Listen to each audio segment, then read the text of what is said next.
સાથે કેમ કોમ્યુનિકેશન કરવું એની આવડત આપણામાં છે।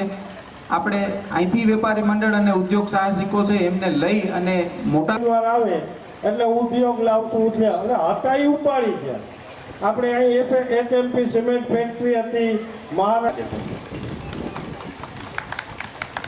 બહુ વિશેષ વાત હવે કરવી નથી અને ભરતભાઈને આપને અપીલ વિનંતી કરવાના છે। ત્યારે મારે વધી વાતની અંદર જેમનું 30 વર્ષથી શાસન છે એમની કાયમી નીતિ કરશું જેથી કરીને કારખાનાવાળાને રેડીમેડ એવા માણસો મળી રહે અને આપ બધાને રોજગારી મળી રહે। આવા વિવિધ પ્રકારની ઘણી બધી મુશ્કેલ થઈ ગઈ।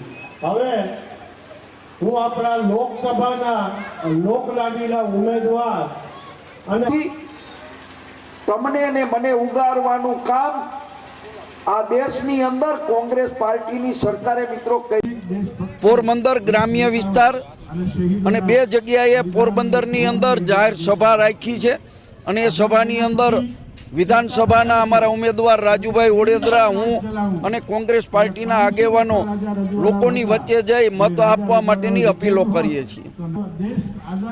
7 વિધાનસભા વિસ્તાર આમાં આવે છે। પોરબંદર ગ્રામ્ય વિસ્તાર સારો છે। હું અત્યારે જ પોરબંદર શહેરની અંદર આવ્યો છું। કાલે પણ આખો દિવસ પોરબંદર શહેરની અંદર સામાજિક આગેવાનોને રાજકીય આગેવાનોને પણ મળવાના છીએ, લોકોની વચ્ચે જવાના છીએ અને લોકો તરફથી સારો આવકાર મળી રહ્યો છે। લોકો ઉત્સાહભેર અમારું સ્વાગત સન્માન કરી રહ્યા છે અને મત આપવાની ખાતરી પણ આપી રહ્યા છે।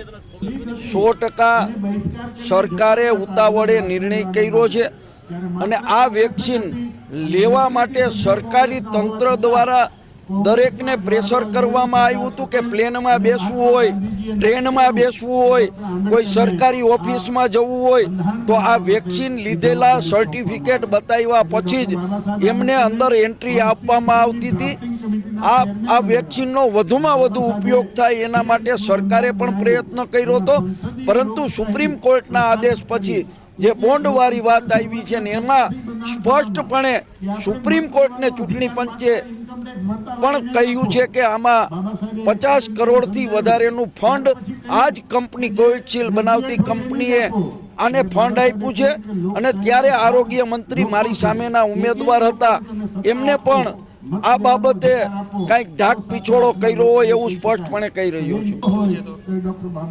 અમારે અહીંથી કોંગ્રેસ પાર્ટીના પ્રદેશ કક્ષાના અમારા નેતા 1.5 વર્ષની અંદર જ પ્રજાનો દ્રોહ કરી, પ્રજાના મતનો દ્રોહ કરી, મતદારોનો દ્રોહ કરી અને પક્ષ પલટો કર્યો છે। ગુજરાતની પ્રજાની કાયમી માનસિકતા રહી છે કે પક્ષ પલટુઓને જાકારો આપે છે। પોરબંદરની પ્રજા એ ગુજરાતની પ્રજાના પગલે ચાલશે તો અર્જુનભાઈને આ વિસ્તારમાંથી એમની સજા મતદારો આપશે એવું લાગી રહ્યું છે।